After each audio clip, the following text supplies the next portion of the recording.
Hola, muy buenos días. La paz de Dios sea con cada uno de ustedes. ¿Se acuerda que hablamos la semana pasada? Hablamos acerca de creer en nuestro Señor Jesucristo. Yo le voy a invitar a que abra la Escritura, por favor, en el Evangelio de Juan, capítulo 14, versículo 1. Evangelio de Juan, capítulo 14, versículo 1. Hoy vamos a ver el tema Creed en mí, segunda parte. Dice la Escritura en Juan 14, versículo 1, palabras de nuestro Señor Jesucristo. No se turbe vuestro corazón. ¿Creéis en Dios? Creed también en mí. Vamos a orar para que el Espíritu Santo siembre esta palabra en nuestro corazón. Padre, gracias te damos, porque tu presencia se pasea en medio de las alabanzas de tu pueblo. Y el día de hoy nuestro corazón está lleno de regocijo, porque tú has hecho presencia en medio de nosotros. Te pedimos que ahora nos hables a través de tu palabra y que sea tu Espíritu Santo sembrándola en nuestro corazón como una verdad, para que podamos tener una fe firme en ti. Al tener una revelación plena de quién eres tú, Señor, y de la forma en cómo te manifiestas en nuestra vida, para que sepamos lo que tenemos que hacer para manifestar nuestra fe en ti y caminar contigo, Señor, tomados de la mano todos los días de nuestra vida. Gracias porque tú estás aquí enseñándonos. En el nombre de Cristo Jesús. Amén. Amén. La semana pasada hablamos que no basta con creer en algo o en alguien, y que no podemos creer en cualquier cosa o en cualquier Dios, porque hay un solo Dios soberano, invisible y eterno, al cual no le podemos percibir a través de nuestros sentidos, pero podemos contemplar su gloria y su majestad en toda su creación. Como está escrito en Romanos 1, versículo 20. Acompáñeme por favor. Romanos 1:20 dice: porque las cosas invisibles de Él, se está refiriendo a nuestro Señor, su eterno poder y deidad, se hacen claramente visibles desde la creación del mundo, siendo entendidas por medio de las cosas hechas, de modo que no tienen excusa.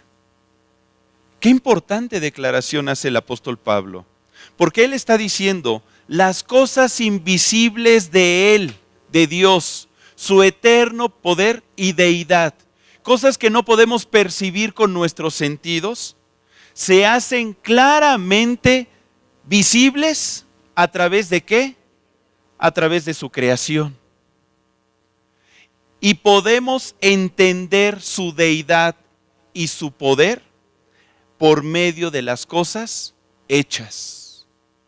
Las cosas hechas nos dan entendimiento, de manera que una persona que no cree en Dios no tiene excusa, como dice el versículo, porque la misma creación y todo cuanto nos rodea, día a día nos está dando testimonio de la existencia del Dios poderoso y eterno, el cual por su infinito amor, hace más de 2000 años se hizo visible a una generación que le conoció como el Hijo de Dios, cuyo nombre es, ¿cuál es su nombre? Jesús, nuestro Salvador. Nosotros le conocemos, le confesamos y le alabamos en su nombre castellanizado, Jesús. Su nombre en hebreo es Yeshua. No importa el idioma, lo importante es que Dios conoce la intención. Su nombre en hebreo tiene como raíz la palabra Jehová, que significa el que existe, el eterno, el yo soy. De tal forma que el nombre de Jesús significa literalmente yo soy tu salvación. Qué hermoso nombre, ¿verdad? Yo soy tu salvación. El Dios eterno se hizo manifiesto a través de Jesús como nuestra salvación. Ese Dios eterno que se reveló a Moisés en el monte Sinaí, se hizo evidente a través de nuestro Señor Jesucristo, a manera de salvación. Y no solamente Dios desea revelarse al hombre como nuestro Salvador, sino que el Evangelio de Jesucristo, en él podemos encontrar que el yo soy del Antiguo Testamento se manifiesta en diferentes formas. ¿Desea conocerlas? Mire, acompáñeme al Evangelio de Juan, capítulo 6, vamos a leer del versículo 35 al 36, donde Jesucristo mismo, la imagen del Dios invisible, él confiesa: yo soy el pan de vida. Dice ahí, Evangelio de Juan 6, versículo 35 al 36. Jesucristo comenta: yo soy el pan de vida. El que a mí viene nunca tendrá hambre, y el que en mí cree no tendrá sed jamás.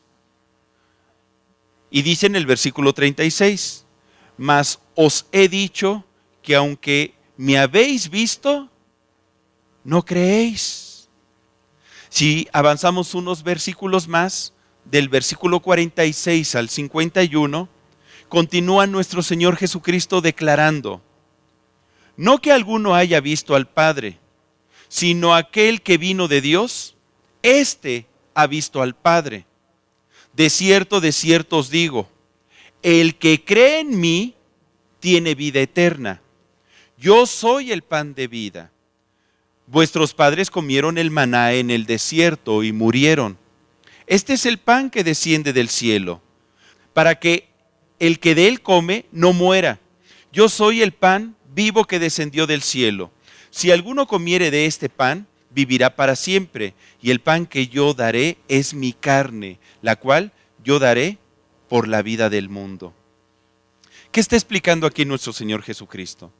Él está diciendo que el maná que conoció el pueblo de Israel en la antigüedad, allá en el desierto, es un pan que descendió del cielo, pero que representa al pacto antiguo basado en la ley de Moisés.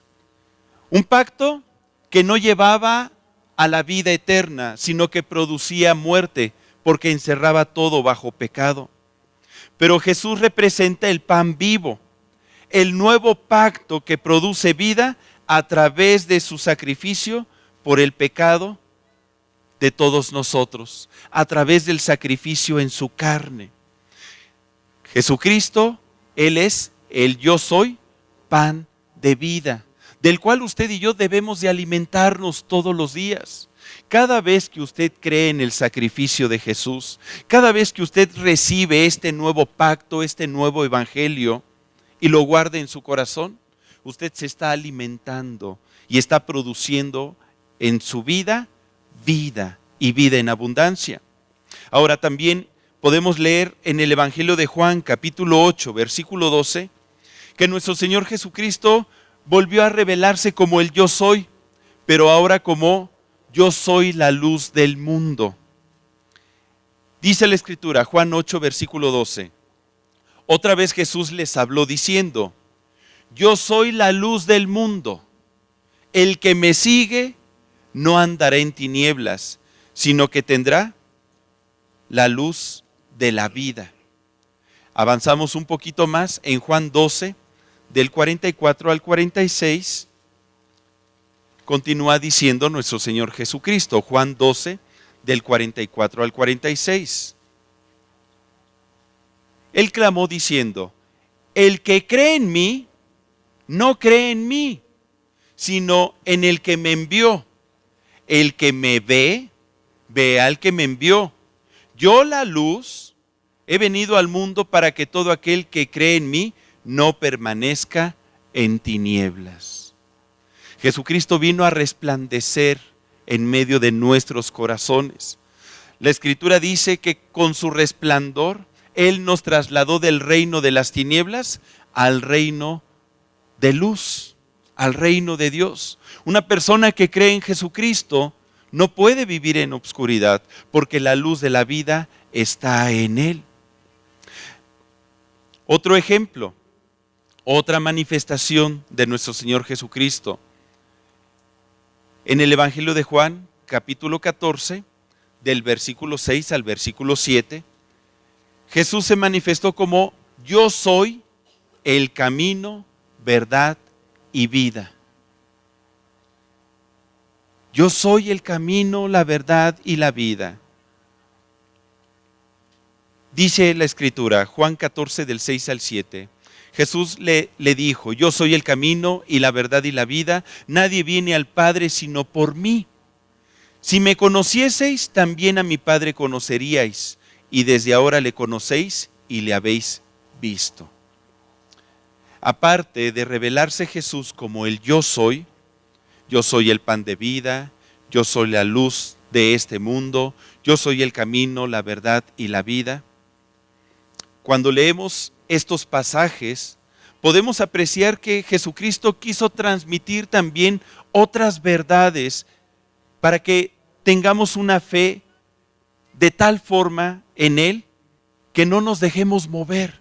En los pasajes que acabamos de leer, si usted puso atención, Él hizo algunas declaraciones muy importantes. Él dijo: mas os he dicho que aunque me habéis visto, no creéis. Jesucristo le recriminaba a la gente: yo les he dicho quién soy, me has visto, y sin embargo, no puedes creer en mí. De tal manera que la fe no está basada en las cosas que vemos. Yo sé que vivimos en un mundo donde nos dicen ver para creer. Y si no vemos, si no palpamos, si no escuchamos, si no olemos o si no percibimos a través de nuestros sentidos, nos cuesta trabajo creer. Pero Jesucristo se manifestó y aún la gente le podía palpar, le podía escuchar, le podía ver y no creían en su persona. De tal manera que la fe no tiene nada que ver con nuestros sentidos. Él también declaró: aquel que vino de Dios, éste ha visto al Padre. El único que ha visto al Padre es nuestro Señor Jesucristo. ¿Por qué? Porque Él y el Padre son uno. Él descendió del cielo y volvió al cielo y está sentado a la diestra del Padre, esperándonos a cada uno de nosotros. Él también declaró: el que cree en mí, no cree en mí, sino en el que me envió. Cuando usted decide creer en Jesucristo, está decidiendo creer en el Padre. No puedo decir que creo en el Padre si no creo en su Hijo, porque Jesucristo fue enviado por el Padre para que usted y yo tengamos vida eterna. Es como si yo le dijera: Señor, tú eres mentiroso. Yo no creo a tus promesas, yo no creo tu nuevo pacto. El no creer en Jesucristo es no creer en el Padre. También declaró: y el que me ve, ve al que me envió. Cuando nosotros ponemos nuestros ojos en Jesús, el autor y consumador de la fe, los estamos poniendo ¿en quién? En el Padre. Dice también: si me conocieseis, también a mi Padre conocerías. ¿Quiere usted conocer al Padre? Hay que conocer al Hijo. Conociendo al Hijo. Es por eso que cuando una persona se está acercando a Cristo, qué importante es que empiece a leer el Nuevo Testamento. Empiece a leer el Evangelio de nuestro Señor Jesucristo para que tenga la revelación del Hijo. ¿Por qué? Porque el Hijo nos lleva al conocimiento del Padre. El quien ve al Hijo, ve al Padre. Jesucristo declaró: nadie puede ir al Padre si no es a través de Él, a través del Hijo. Él es el camino, verdad y vida. ¿Usted conoce verdaderamente a Jesús? ¿Jesucristo es una realidad en su vida? ¿Tiene un concepto de un Jesús que vino y se hizo carne y habitó entre nosotros? que nació de una mujer y fue creciendo y pasó por toda una etapa de infancia, de adolescencia y de juventud, y que a la edad aproximadamente de 30 años inició su ministerio para compartir las buenas nuevas de salvación, y que cuando tenía cerca de 33 años murió en la cruz por nuestros pecados y que resucitó al tercer día. Ese es el Jesús del Evangelio. Es ese Jesús que podemos percibir. Y Dios está esperando que usted y yo lo entendamos así. En el Evangelio de Juan 11, del 20 al 27, Jesucristo se reveló como yo soy la resurrección. Evangelio de Juan 11, del 20 al 27. Mire, vamos a leer este pasaje. En esta historia se narra cuando Lázaro, el amigo de Jesucristo, falleció.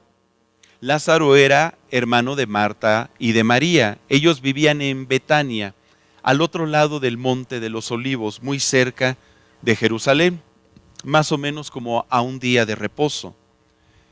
Y resulta que Lázaro enfermó y falleció. Le fueron a dar aviso a Jesús con anticipación antes de que falleciese Lázaro. Sin embargo, Jesús decidió esperar. Y cuando decidió ir, pues Lázaro ya había muerto. Y dice la Escritura en Juan 11:20, que entonces Marta, cuando oyó que Jesús venía, salió a encontrarle, pero María se quedó en casa. Y Marta dijo a Jesús, imagínese la escena, Señor, si hubieses estado aquí, mi hermano no habría muerto. Mas también sé ahora que todo lo que pidas a Dios, Dios te lo dará. Jesús le dijo, tu hermano resucitará. Marta le dijo, yo sé que resucitará en la resurrección, en el día postrero.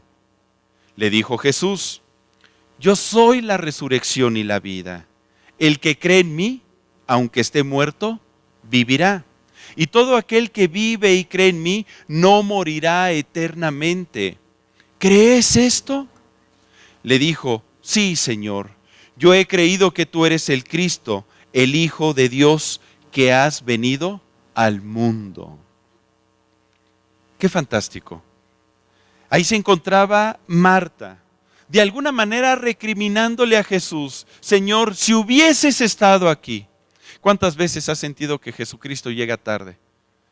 Y le dan ganas de decirle, Dios, si hubieses llegado antes, mira, no me hubieran corrido del trabajo, no me hubieran asaltado, no me hubiera caído, no me hubiera enfermado, no hubiera perdido a un ser querido. Si hubieses estado aquí. La realidad es que Jesús está aquí en medio de nosotros. Todo el tiempo está con nosotros.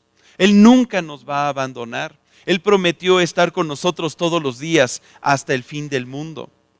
Sin embargo, Dios tiene propósitos y planes y en ocasiones nos hace pasar por situaciones que no comprendemos.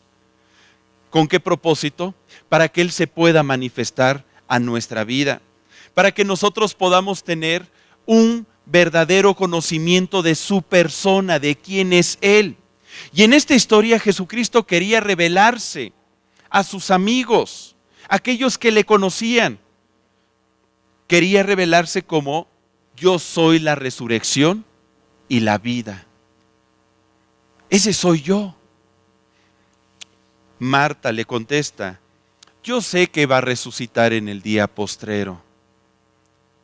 Y Jesús le dice, hello, yo soy la resurrección y la vida. Estoy aquí. Soy la resurrección y la vida. Si yo estoy aquí, yo me puedo manifestar de esa forma en ti o en tus seres queridos. Yo me puedo manifestar como tu Dios de paz. Yo me puedo manifestar como ese Dios de fortaleza, como ese Dios de gozo. Yo me puedo manifestar como ese Dios proveedor. Yo me puedo manifestar como ese Dios que te alimenta. Yo me puedo manifestar de la forma en que tú necesitas que me manifieste. Pero aquí lo importante no es cómo me manifieste o si lo puedo hacer o no. Es, ¿crees esto? ¿Crees esta palabra? ¿Crees en Jesús, el Hijo de Dios? Ella le contestó en el versículo 27. Lea conmigo, por favor. Sí, Señor, yo he creído que tú eres el Cristo, el Hijo de Dios que has venido al mundo. ¿Usted cree que Jesucristo es Dios mismo hecho carne? ¿Cuántos lo creen? Porque esto es muy importante para manifestar una fe real en Él. ¿Por qué le digo esto? Porque dice el apóstol Juan, en 1 de Juan 4:2, el apóstol Juan tuvo una relación muy estrecha con nuestro Señor Jesucristo. Él era el discípulo amado. Cuando usted lee el Evangelio de Juan, es un evangelio muy distinto a los otros tres, porque es un evangelio de relación. Manifiesta que él tuvo la oportunidad de conocer la esencia del corazón de Jesús. Y el apóstol Juan declara en 1 de Juan 4:2, en esto conoced el Espíritu de Dios. Todo espíritu, fíjese, todo espíritu que confiesa que Jesucristo ha venido en carne, es de Dios. El espíritu de error nos lleva a confesar lo contrario. Si usted cree y tiene la visión, la revelación de que Jesucristo vino en carne y murió por nosotros y resucitó en carne, el Espíritu de Dios está con usted. Y no hay ahí un espíritu de error. Yo sé que es un hecho sorprendente. El hecho de decir que alguien haya resucitado de los muertos. El hecho de decir que Jesucristo ascendió en cuerpo al cielo. Pero eso forma parte de nuestra fe. Si usted cree eso, tiene una fe auténtica y real en el Hijo de Dios. ¿Cómo se ha manifestado Jesucristo en su vida, hermano? Porque hemos estado hablando de las manifestaciones de nuestro Señor Jesucristo. ¿Cómo se ha manifestado Jesús en su vida? ¿Se ha manifestado en su vida? Yo le voy a pedir a 3 personas que vengan aquí al frente para que quede el testimonio de cómo se ha manifestado el Señor en su vida. Si gusta pasar, por favor. 3 personas nada más. Y de manera breve nos va a testificar. Porque esto es lo que nosotros tenemos que hacer. La gente tiene que conocer a Jesucristo y lo que Él está haciendo en medio de nosotros. Y no podemos quedarnos callados, hermano. No podemos quedarnos callados. Mi hijo Ethan a los 5 años fue diagnosticado con un cáncer que se llama linfoma no Hodgkin y el Señor lo sanó. Hizo un milagro delante de los médicos que no podían creer que todos sus estudios habían sido malignos y en el momento que nos llaman para darle su tratamiento nos dicen que mi hijo es sano. Gloria a Dios. Amén. Gloria a Dios. Hace como un año, cuando a mí me dio apendicitis, estuvo muy grave, pero sé que Dios me sanó y ahora puedo estar aquí. Todo por la gloria de Dios. Amén, amén. Buenas tardes, hermanos. Pues yo le doy la gloria y la honra a Dios porque antes de conocerlo, Él se ha manifestado en mi vida. Me divorcié y mi ex esposo me dejó una casa, pero pues ya la iba a perder. O sea, llegaban los judiciales y no sé, o sea, yo estaba muerta de miedo y sin dinero y todo, pero Dios le pedí en esos tiempos y me rescató la casa. Y luego una vez también iba a tener un accidente, un coche así venía y yo ni lo había visto y volteé y nada más di un paso para atrás y me salvó, ya estando ahora que conozco a Dios y muchas cosas más, pero le doy la gloria y la honra a Él. Gracias. Gracias. Su vida ha sido restaurada desde que conoce a nuestro Señor Jesucristo. Fíjese, todos nosotros debemos de tener testimonios que platicar. a las personas. Tenemos que hablarles de cuán grandes cosas ha hecho Dios en medio de nosotros, para exaltar su nombre, porque eso es tener fe en Jesús. Pero lo triste es que aun cuando muchos en aquel tiempo, en el tiempo en que Jesucristo se hizo visible, muchos escucharon sus enseñanzas, recibieron sus milagros y aún así no creyeron. Yo creo que se fue cumpliendo la escritura que dice, despreciado y desechado entre los hombres, como que escondimos de él el rostro, fue menospreciado y no lo estimamos. Esa generación no le recibió. Dice en Juan 1:11 que a lo suyo vino y los suyos no le recibieron. ¿Y sabe qué pasa cuando usted y yo dejamos de platicar de Jesús? ¿Qué pasa cuando no hablamos de Jesús? Cuando no le exaltamos entre los que conocemos y que no le conocen a Él, pues pareciera que lo estamos menospreciando también, y que no lo estimamos, y que no valoramos todo lo que Él ha hecho por nosotros. La gente, viendo a Jesús, se escandalizaba de Él. No podía creerlo. Dice la Escritura en Mateo 13, del 55 al 57, Mateo 13, del 55 al 57, que la gente se preguntaba, ¿de dónde tiene esta sabiduría y estos milagros? ¿No es este el hijo del carpintero? ¿No se llama su madre María y sus hermanos Jacobo, José, Simón y Judas? ¿No están todas sus hermanas con nosotros? ¿De dónde pues tiene todas estas cosas? Y se escandalizaban de él, pero Jesús les dijo, no hay profeta sin honra, sino en su propia tierra y en su casa. ¿En dónde no se le daba la honra a Jesús? En su tierra y en su casa. Qué tristeza, ¿verdad? Usted y yo estamos ahorita, cuando nos congregamos, en la casa del Señor. Y debe de ser un lugar donde le demos la honra y la gloria a Dios. Cada vez que digamos una exaltación a su nombre, ¿sabe qué debe de salir de nuestros labios? Gloria a Dios. Si decimos, el Señor es poderoso, el Señor vino a rescatarnos, el Señor dio su vida por nosotros. Eso deberíamos de estar diciendo continuamente, todo el tiempo. Sin embargo, en ocasiones le quitamos la gloria a Dios, se la robamos, porque no se la damos. Usted y yo hemos recibido muchas cosas de parte de Él. Y si aquella generación que le vio no le glorificó como Dios, pues ¿qué esperanza hay de aquellos que no le han visto?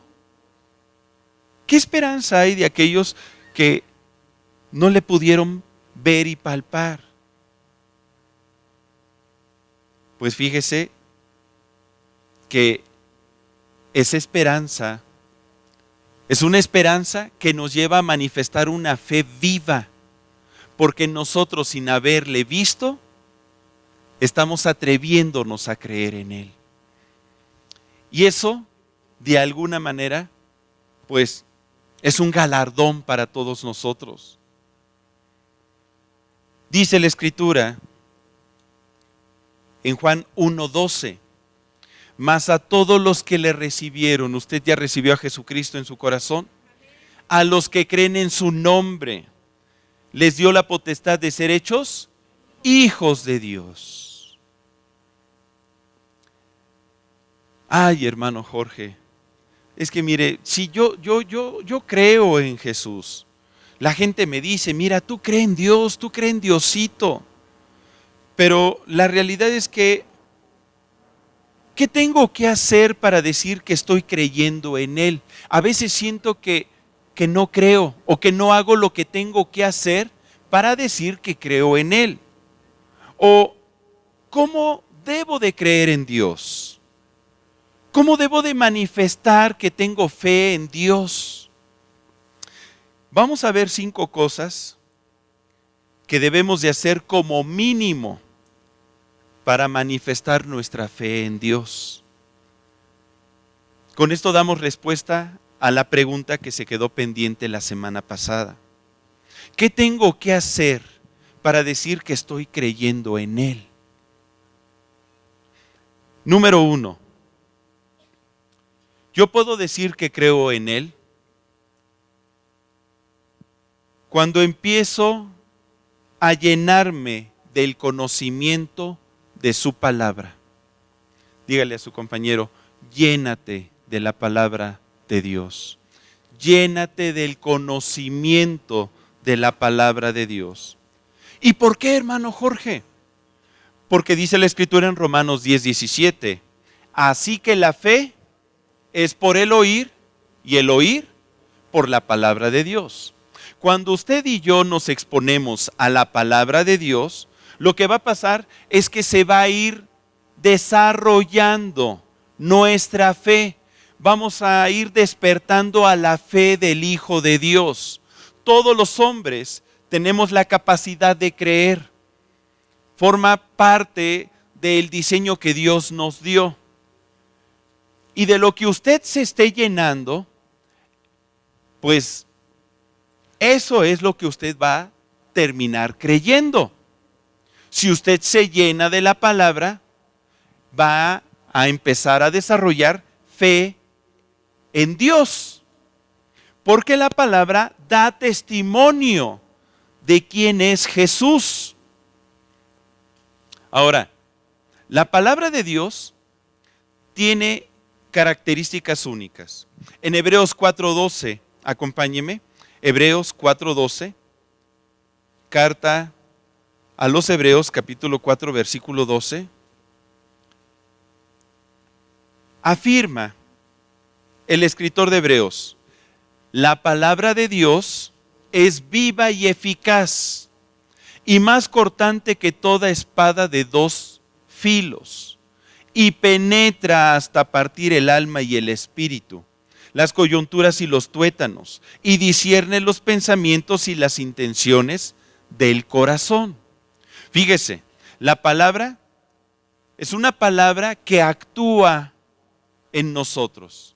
Es una palabra que puede penetrar, que es viva y eficaz, que discierne, que es cortante.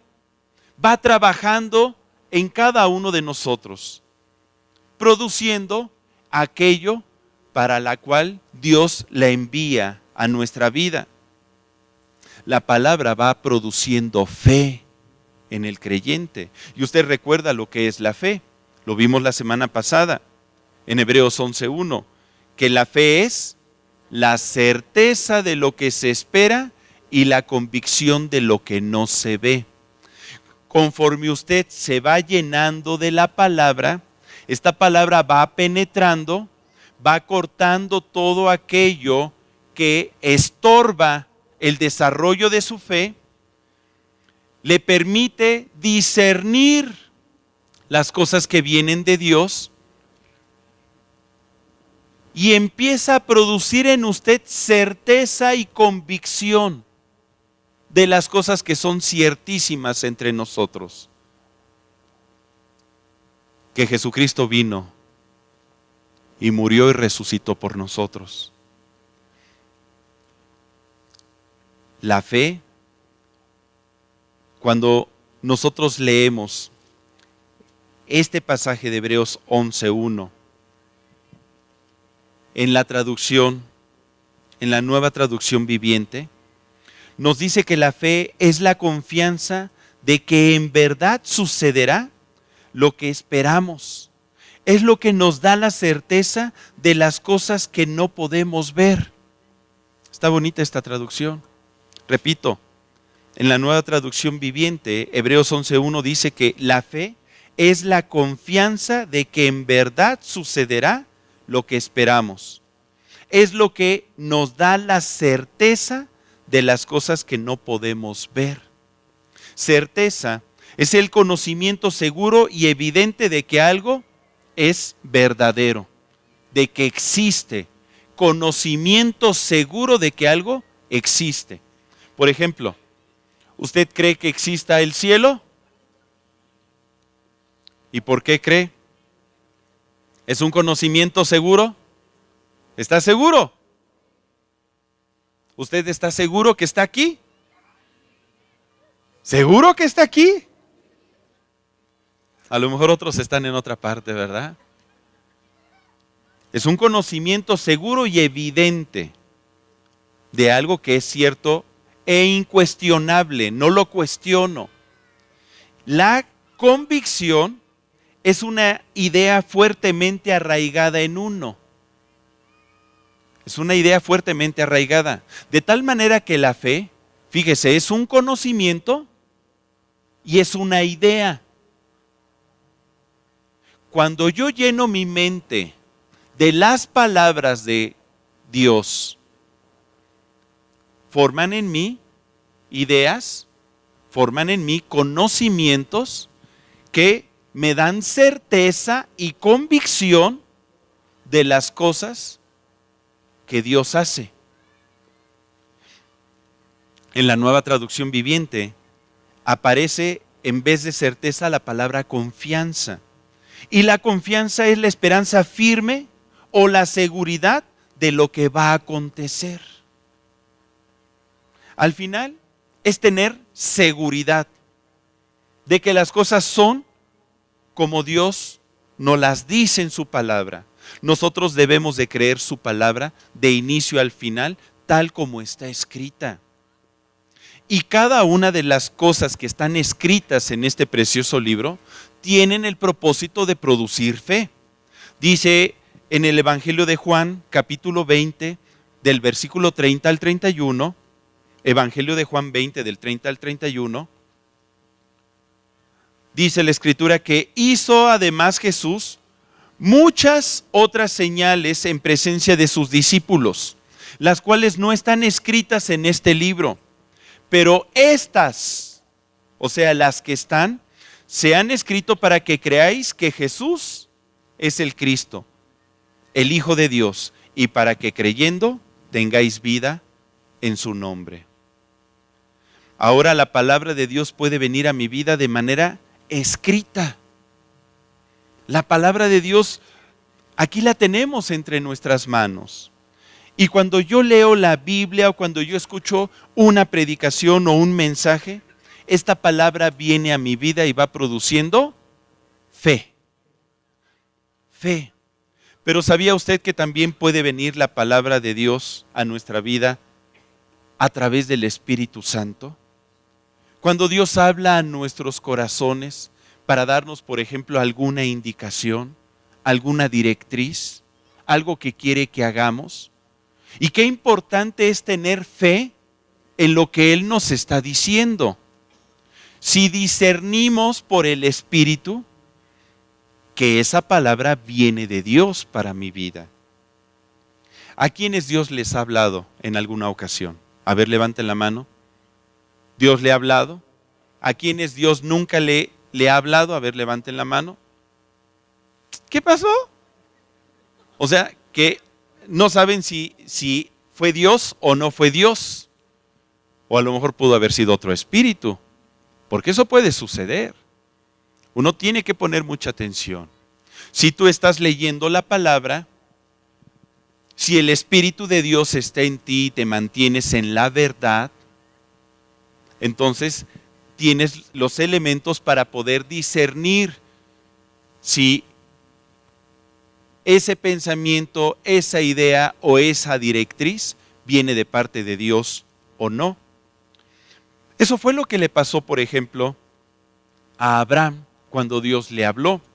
Acompáñeme a Génesis 12, versículo 1 al 2. Génesis 12 del 1 al 2. Abraham vivía en Aram, una ciudad ahí en el Medio Oriente, en lo que hoy en día es Irak. Y dice la Escritura en Génesis 12 del 1 al 2, pero el Señor había dicho a Abraham. Ojo, no existía todavía la Biblia como la conocemos.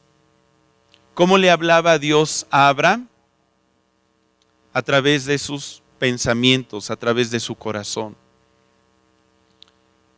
El Señor le había dicho a Abraham: vete de tu tierra y de tu parentela, y de la casa de tu padre a la tierra que te mostraré.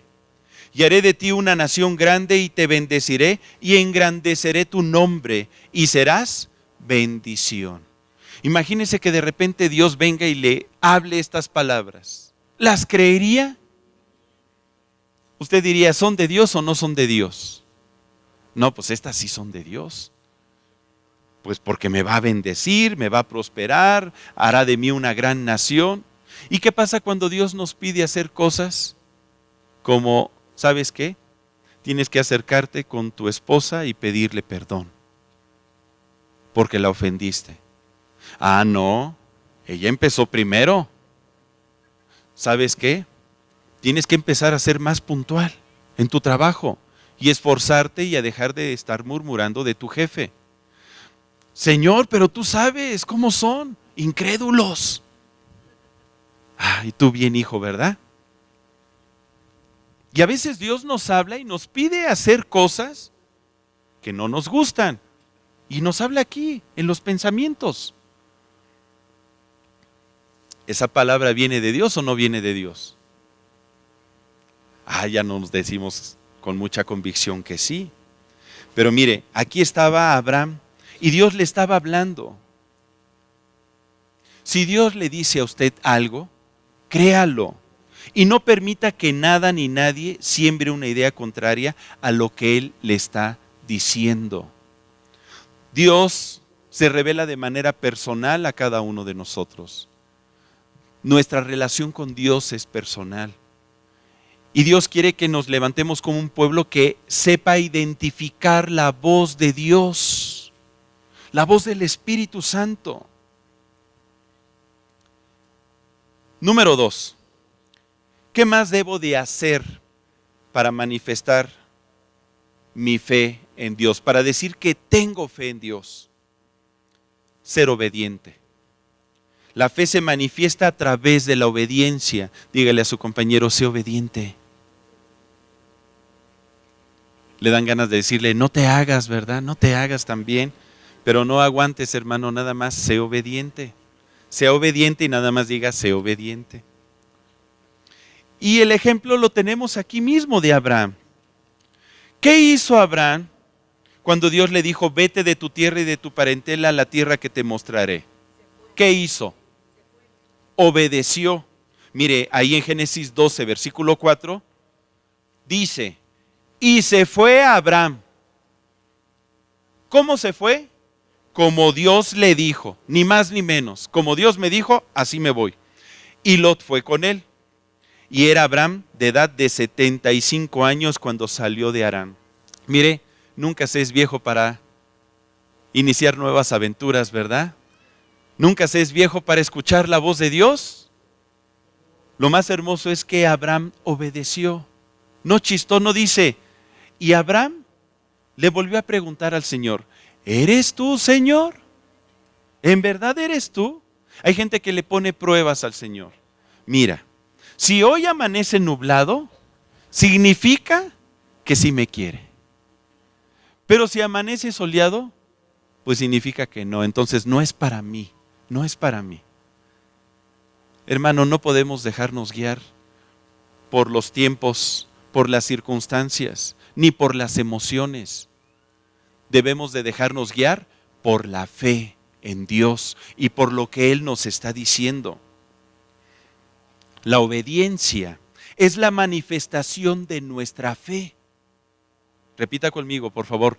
La obediencia es la manifestación de mi fe. Si usted dice, ¿cómo puedo creer en Dios? Sea obediente. El apóstol Santiago dijo en Santiago 2 del 17 al 18. Santiago 2 del 17 al 18. Así también la fe, si no tiene obras, es muerta en sí misma. Pero alguno dirá, tú tienes fe y yo tengo obras. Muéstrame tu fe sin tus obras y yo te mostraré mi fe por mis obras, por mis acciones. Las obras son las buenas acciones que realizamos en obediencia a Dios. Pero en ocasiones son las acciones incomprensibles las que Dios nos está pidiendo hacer. En ocasiones Dios nos pide hacer cosas que no entendemos. Acciones que van más allá de la razón y que pudieran parecer fuera de toda lógica. Y que cuando no tenemos una fe desarrollada, decimos, no, eso no es de Dios. Pudiéramos confundirlo y equivocarnos. Por ejemplo, cuando Dios le pide a Abraham que sacrifique a su hijo Isaac. Acompáñeme a Génesis 22 del 2 al 3. Génesis 22 del 2 al 3. Una de las primeras cosas que Abraham le pidió a Dios cuando empezó a caminar con el Señor fue, Señor, dame un hijo. Mira que aquí en mi finca está ese Damaseno Eleazar que me va a heredar. Dame un hijo. Y el Señor se lo prometió. Le dijo, en tu simiente serán benditas todas las naciones de la tierra. Una noche lo sacó y le dijo, mira el cielo, Abraham, y cuenta las estrellas, así será tu descendencia. Y dice la Escritura que Abraham creyó a Dios y le fue contado por justicia.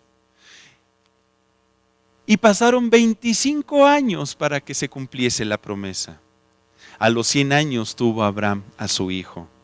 Y ya cuando su hijo era un mozuelo, el Señor le dice en Génesis 22, del 2 al 3, toma ahora a tu hijo, tu único, Isaac, a quien amas, sí, yo sé que lo amas, y vete a tierra de Moriah y ofrécelo allí en holocausto sobre uno de los montes que yo te diré. Cosas incomprensibles, luego Dios nos habla.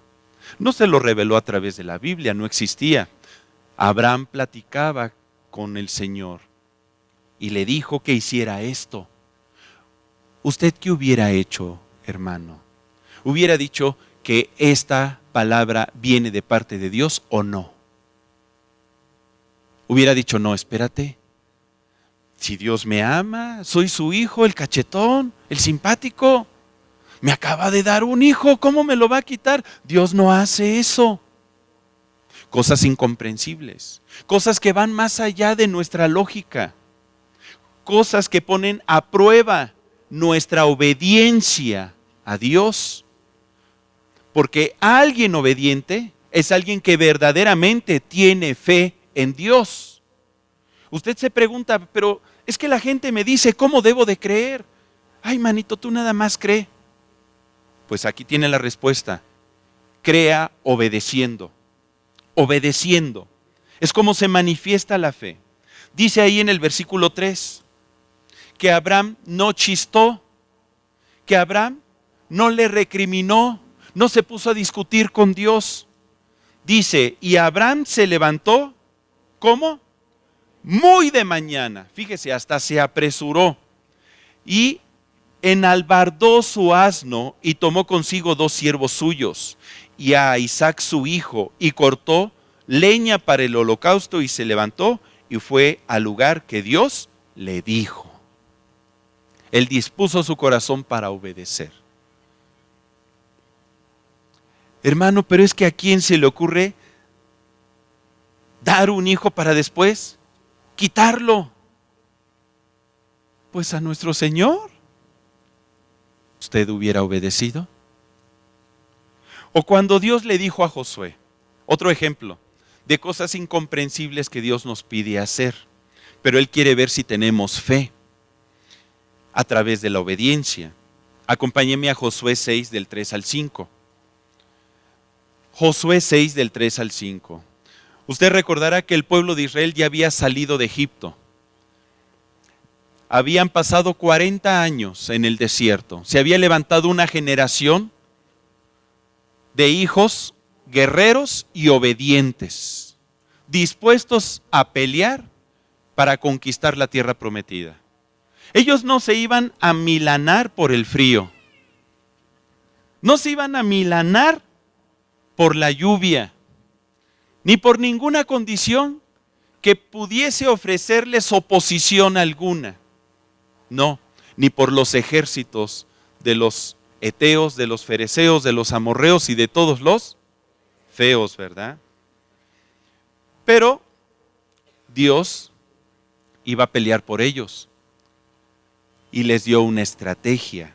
Les dijo ahí en Josué 6 del 3 al 5, mira Josué, rodearéis pues la ciudad de Jericó, todos los hombres de guerra, yendo alrededor de la ciudad una vez, y esto haréis durante 6 días. Y 7 sacerdotes llevarán 7 bocinas de cuerno de carnero delante del arca, y al 7º día daréis 7 vueltas a la ciudad, y los sacerdotes tocarán las bocinas. Y cuando toquen prolongadamente el cuerno de carnero, así que oigáis el sonido de bocina, todo el pueblo gritará a gran voz, y el muro de la ciudad caerá. Entonces subirá el pueblo, cada uno derecho hacia adelante. ¿Cómo ves, Josué, mi estrategia? Uno diría, ¿a quién se le ocurre conquistar una ciudad dando vueltas y tocando cuernos de carnero y con gritos? ¿A quién? Pues al Señor, a nuestro Dios, aquel al que usted dice tenerle fe, que muchas veces nos pide hacer cosas que van fuera de toda lógica, pero Él quiere ver obediencia. Él quiere ver obediencia. Y eso es lo más importante, porque a través de la obediencia mostramos nuestra fe. O muéstreme usted su fe sin la obediencia a Dios. No se puede. Es como si usted viene orando para que su negocio prospere. ¿Cuántos tienen algún negocio? A ver. ¿Y cuántos desean que su negocio prospere? Ahora sí levantan la mano, ¿verdad? Y el Señor le dice, mira, vas a dar 7 vueltas diarias orando alrededor de la cuadra donde se encuentra tu negocio. Y quiero que lo hagas por un mes.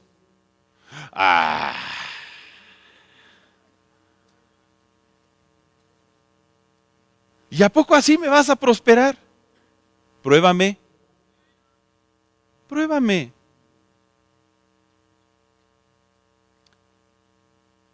Dios quiere probar nuestra fe.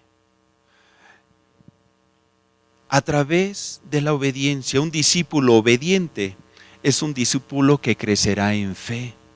Las acciones u obras es el ejercicio de nuestra fe.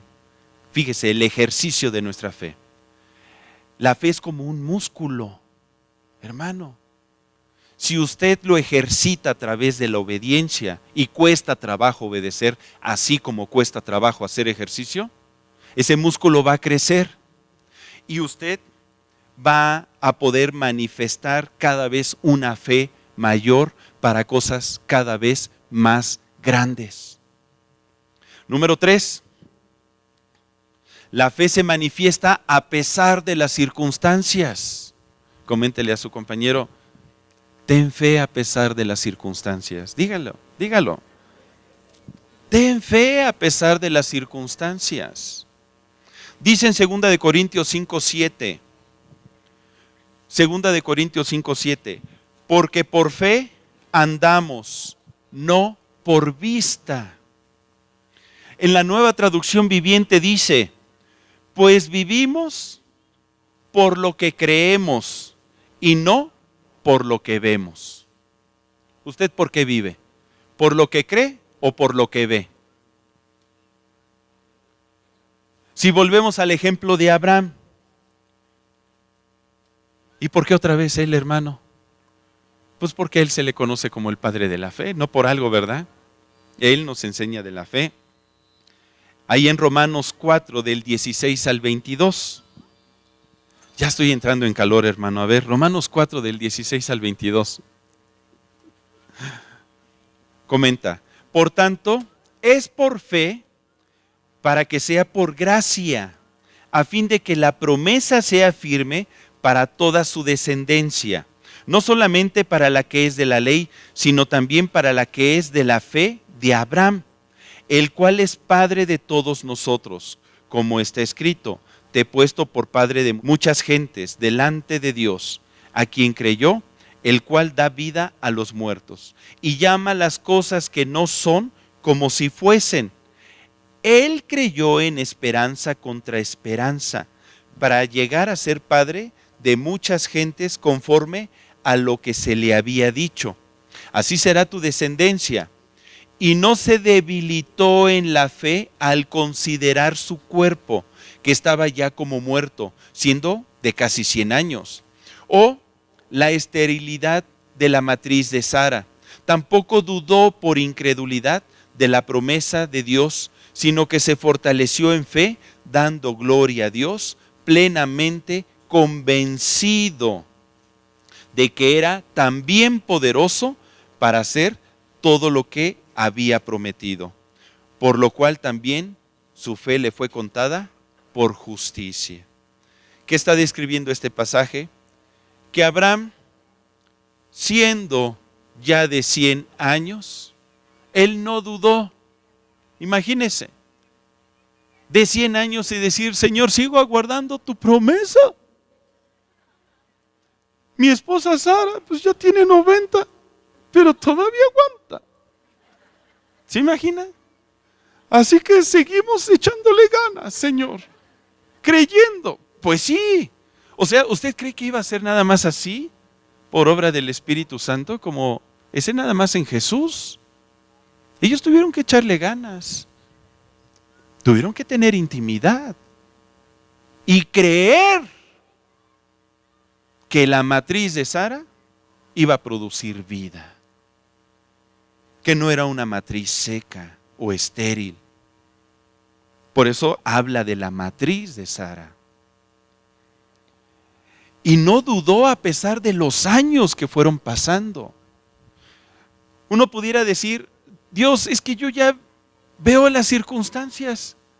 Y la verdad, pues las circunstancias me dicen que me va a ir mal, que no voy a salir adelante, que no voy a prosperar, que no voy a ser feliz. Las circunstancias me dicen, pues que la verdad, pues no vas a actuar.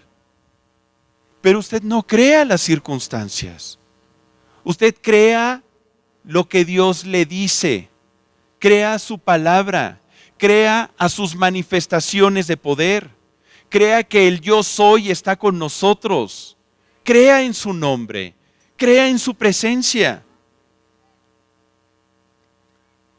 Dice en el versículo 18 que acabamos de leer, que Abraham creyó en esperanza contra esperanza.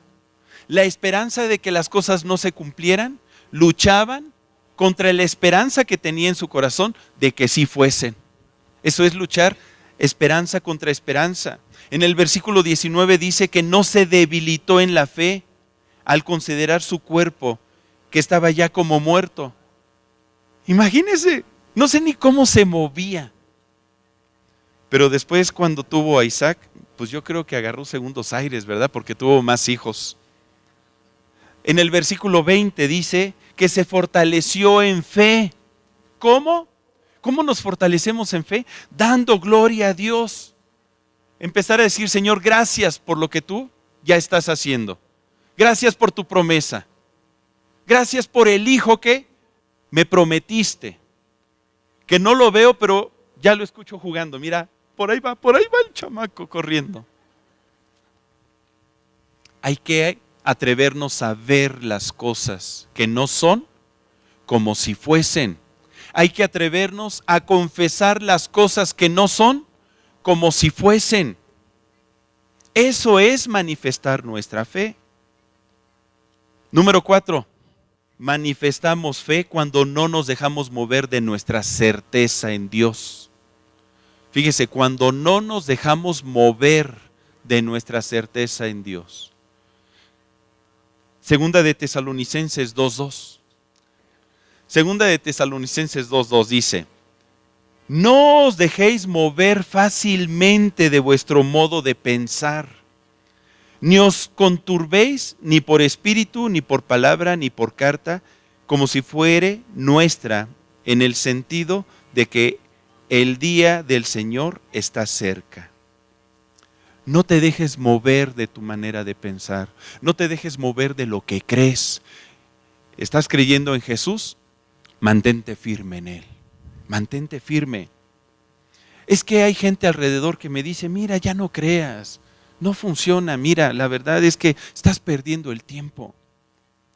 O en ocasiones desarrollamos en nuestra fe convicciones de cómo debemos de estar delante de Dios, de cómo debemos de manifestar nuestra fe, por ejemplo, a través de la santidad.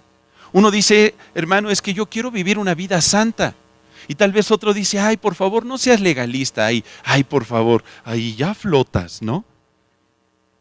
Pues es que yo me quiero apartar para el Señor. Pues usted recordará, por ejemplo, a los amigos de Daniel. ¿Se acuerda de los amigos de Daniel? De Sadrac, Mesac y Abed-nego.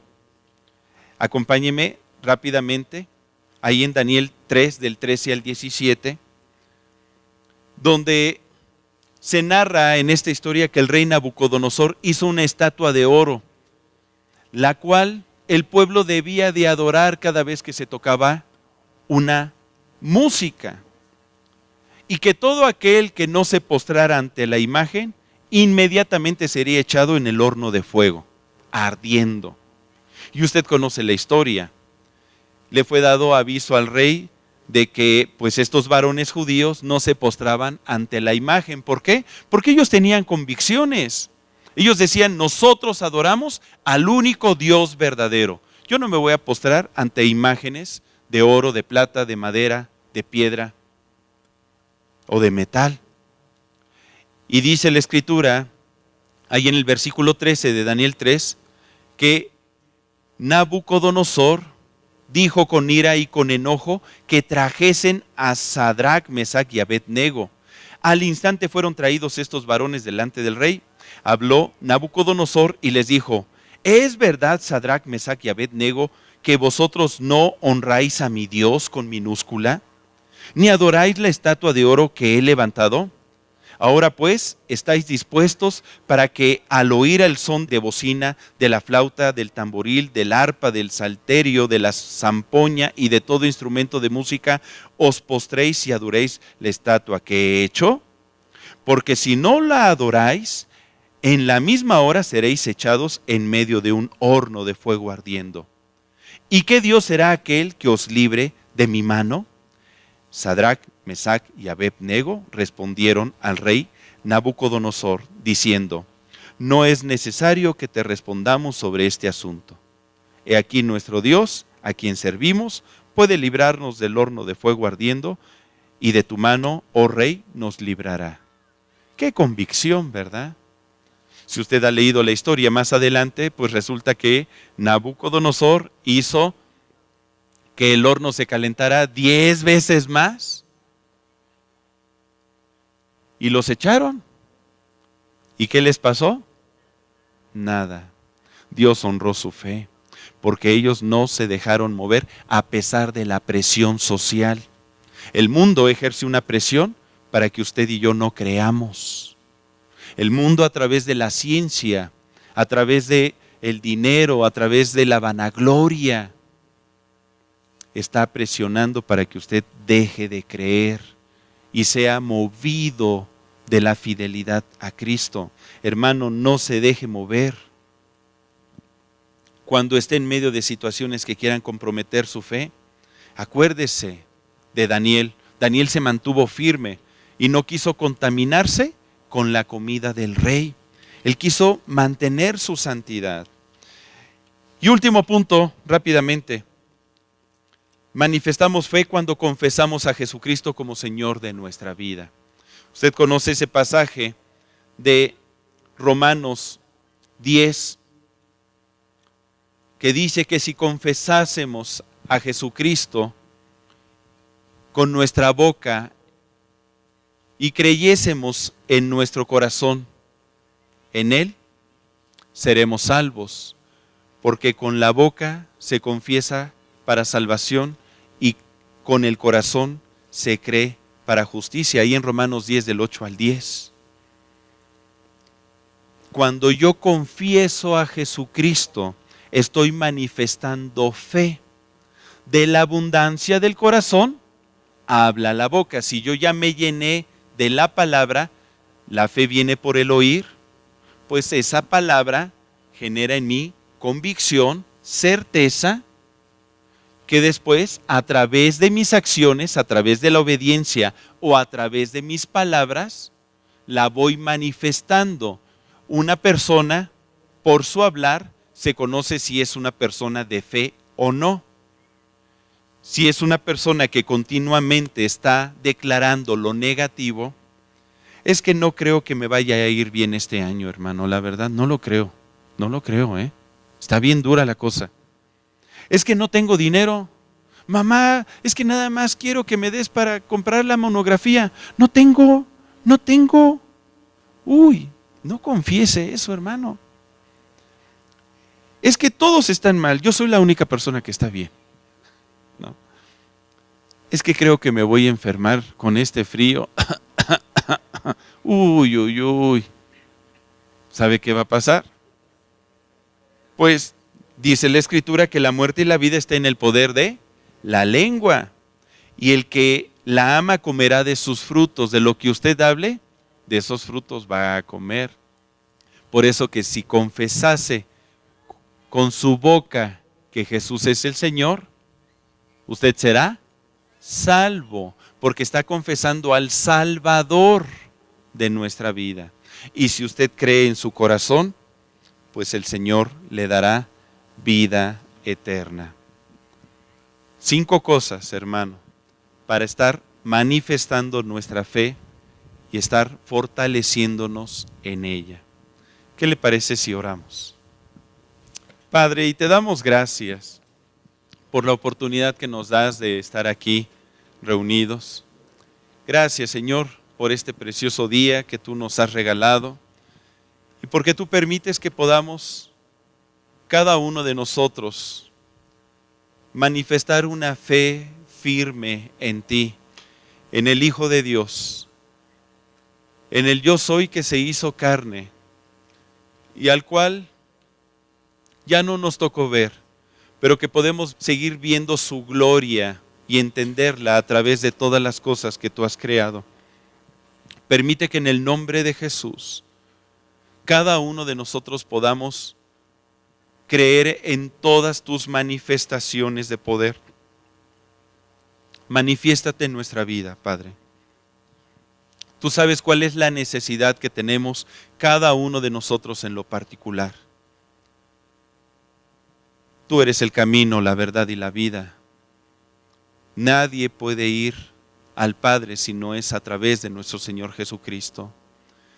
Y sabemos que todo lo que pidiésemos en su nombre, tú lo harás. Y yo te pido, Padre, que podamos ser una iglesia que crezcamos en fe. Que cada uno de los que aquí estamos podamos tener una fe auténtica. Una fe basada en tu palabra. Una fe dispuesta a obedecerte. Una fe, Señor, que vaya más allá de las cosas aparentes y de las circunstancias. Una fe que nos permita estar firmes y no dejarnos mover de lo que tú nos estás hablando, de la palabra que estás sembrando en nuestro corazón y que va creando convicciones, certeza en nosotros. Ayúdanos, Padre, a manifestar una fe que confiese tu grandeza y que podamos darte a conocer a todos aquellos que no te conocen. Gracias te doy, Padre, porque tú derramas un espíritu de fe en medio de todos nosotros. Lo recibimos en el nombre de Cristo Jesús. Amén. Amén, amén.